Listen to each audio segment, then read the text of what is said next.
I make some Mother's Day joke. My first guest is nothing short of a legend. Since his name went up on our board, I've been going crazy. He has over 20 Grammy Awards to his credit, and that doesn't even begin to describe his contributions to modern music. Right now, he's here to sing The Jealous Kind. Please help me welcome the Sultan of Soul, Mr. Ray Charles.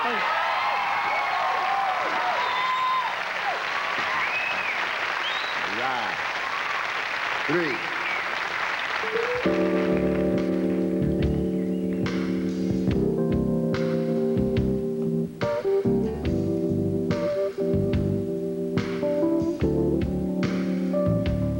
Girl, don't be angry if I seem rude each time we meet.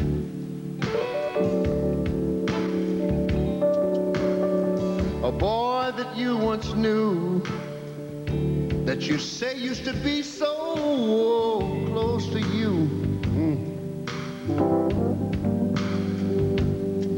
It's just that I'm so afraid someone might steal you away, girl, and I'd lose my mind.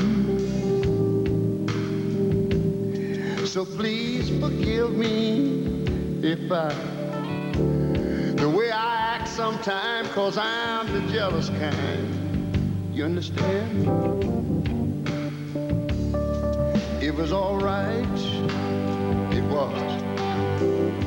When I first met you, yeah, you know I didn't mind.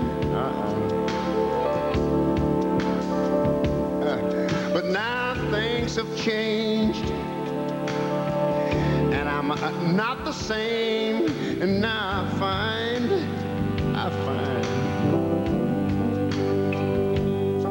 I want you all to myself. I don't want to share you with nobody else. So please forgive me if I cry sometime, 'cause I'm the jealous kind. I am. Oh, baby. Ah, baby.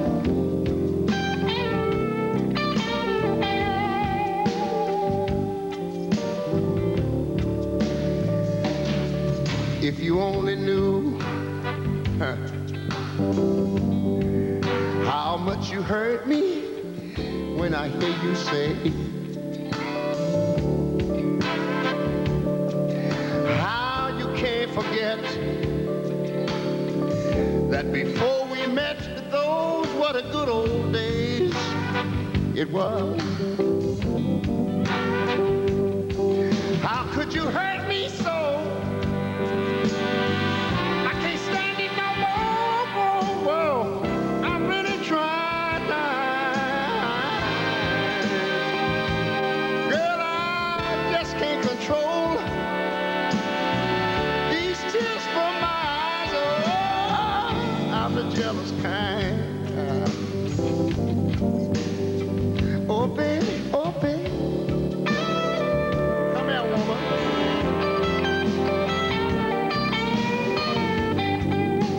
I hear you. I hope you understand what I'm talking about.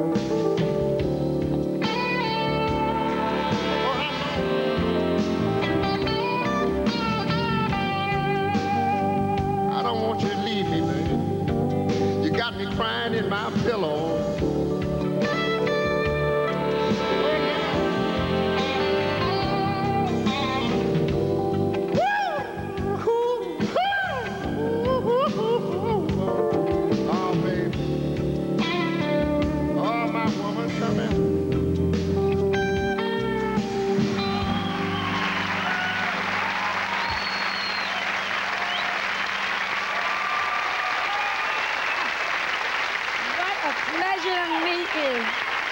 At last. Oh, at last. At last. At I have last, so baby. much to ask you. Let me move our microphone out of the way here and we'll just talk on one. I heard that. Let me ask you, are you the jealous kind before we even get started? Definitely. Are you? I think all people are. If you love someone, you have to be jealous. I mean, even God himself, you know, you read, is a jealous God. When you love people, you gotta be jealous. Somebody tell you, forget it, they don't care no more. Now, you're single again. Yeah? Is there someone in your life that you're jealous of? Well, I'm just jealous by nature. You have done so much for country western. We were talking backstage, and our producer, Joanne Goldberg, said she just has every country western song you ever wrote. Why country western? How did you get interested in that? Well, it's a kind of music that I guess like all branches or different branches of music, I just love music, and as a youngster, of course, in those days, the bulk of your radio stations were country and western stations. You know, you might have heard some popular stations, you know, which played Glenn Miller and Tom and Austin, stuff like that, but where I was raised, your stations mainly played country music. And of course, I was a great fan of Grand Ole Opry when I was maybe 9, 10 years old. That was the only time my mom would let me stay up on Saturday night past 9 o'clock. Did you know even as a child you were going to go into music? Well, I can't say I knew anything, because I didn't know nothing. The thing, I really didn't. The truth is that music was something that had such it was such a strong force on me. When I was 3 years old, the man Wiley Pittman, which was our next door neighbor, and every time he would start to play anything on the piano, it didn't make any difference what I was doing, if I was playing with other children or in the house talking to my mom. Once I heard that piano, I became restless. I couldn't keep still. And of course, I would go and sit on the stool as a kid, and I'd be hitting the keys, you know, all at one time, and he'd say, oh, no, no, no, no, one finger at a time, and he'd teach me little melodies. And ever since I knew what a tone was, that's all I ever wanted to do. So I can't say that when was a point where I made up my mind, because I don't think it was making up my mind. It was just something that I had to do, like breathing, you know. What about for money? When you first performed for money, how old were you then? Oh, I guess I was about 11 or 12 or something like that. I remember we were, like on Sunday evenings, I would go to the ladies' tea parties, and they would raise money. You know, everybody would put in a quarter here, 50 cents there, and by the time they got through, I'd have around $8 or $9 or something like that. And for a kid going to school, you know, where everything was like a state school for the deaf and blind, so we didn't have to buy anything, really, you know, so $8 was a lot of money. Now, were you blind then? At what age? Were you born blind? No, I was, I lost my sight when I was, well, completely. I started losing it when I was about 5, and by the time I was 7, I finished off the job by then. You know, it took a couple of years. Do you still remember? Do you still have images? Yeah, I remember, you know, colors, you know, main colors, you know, your blues, reds, pink, black, and white. I don't know too much about chartreuse. I don't know. You do. Now, hearing, obviously, because I could see that you knew exactly when I was coming over. Hearing's so important. And you're involved now in something which I thought was fascinating. They have something to put into the inner ear? Yes, it's a cochlear implant. And what it is, it's a little tiny device that they can implant in the middle ear. And what it doesn't destroy anything. In other words, they don't have to take out a piece of this or take out a piece of that or ruin your canal or nothing like that. It's very personable, believe me. And the great thing about it is, as I said, is that it doesn't destroy anything. And what we're hoping to get now is approval from the FDA. And just imagine, I mean, we feel how much that's going to help people, because a lot of people who don't hear well, but they have this thing about hearing aids. You know, I remember years ago when people would have to wear glasses, and they didn't want to wear them because they thought folk were laughing. Oh, he's half blind, or she's half blind.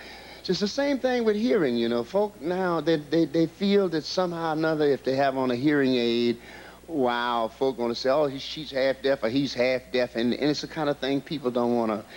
So, but with this cochlear implant, it's a thing that is implanted in the middle ear. Nobody sees anything, nobody knows anything, and hopefully it's going to be a great thing. Is your hearing all right? I mean, how'd you get into it? I think my hearing is, I'm told by my doctor, I hear probably better than most people. I mean, you know, first of all, I don't have a lot of loud music in my ear because, you know, there's no way I can be Helen Keller at my age, you know. So the thing is I treasure my hearing because my hearing is my eyes, and I hear very, very well. I hear up to maybe, I can hear 15,000 cycles, which is, I mean, most people will tell you that's excellent for anybody that's 56 years old. Are you 56? Oh, you look great. I'll be 57 this year if I make September 23rd. You'll make September 23rd, believe me. Ah.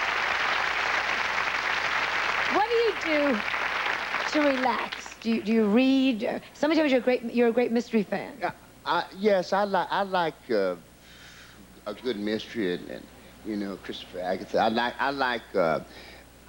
I was a great fan of some of the older television shows, I guess because they were so natural. You know, the old Gunsmoke and the Lawman and Rifleman, you know, things like that. So I really do like good mystery, but what I like to do personally, outside of being a spectator, of course, I love basketball and football and baseball. I must say I'm a Dodger fan, I'm a Laker fan, and so I think that, you know, so, but for me to participate, I love to play chess. I mean, you can wake me up in the middle of the night for a good game of chess.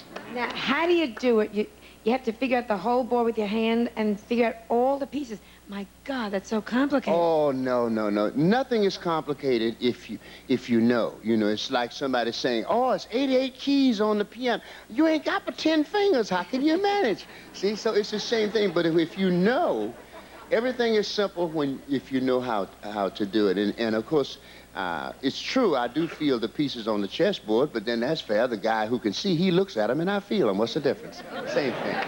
Let me ask you. Your life is so full. You're successful. Your music, George on My Mind was picked the state song, which is incredible. Yes, ma'am.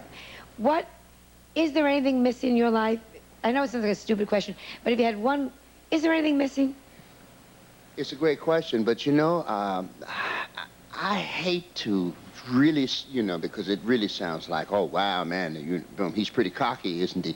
But, you know, if you mean, are there any mountains that I want to climb or any rivers or oceans I want to cross or something like that, then the answer to it is no. But what I would like to do, if I can, if God willing, is to remain healthy and to be able to help some youngsters coming up. I mean, I can't teach because I don't have the patience for it, but what I can do is coach. You know, I can make a very good coach to take talent and refine it, you know, hone it, you know, like that. I like to do that. I enjoy that. So if I can stay healthy and help some youngsters coming up and continue, if the public allow me to continue to keep singing my songs and playing my music, that's really all I want to do. I don't have any, you know, I don't need any more Grammys or any more keys to the cities. I mean, they're beautiful things, but I just want to stay, I really and truly, I just want to stay healthy now. Well, I hope you stay healthy for many, many, many years. Thank you so very much. What a pleasure. Thank you, sweetheart. I have to do a commercial now, okay? Thank you. Here we go. We are now happy to welcome a new sponsor, the amazing hands-free featherweight phone, okay? And we'll be right back with lots of people, so just don't go away, okay? Okay.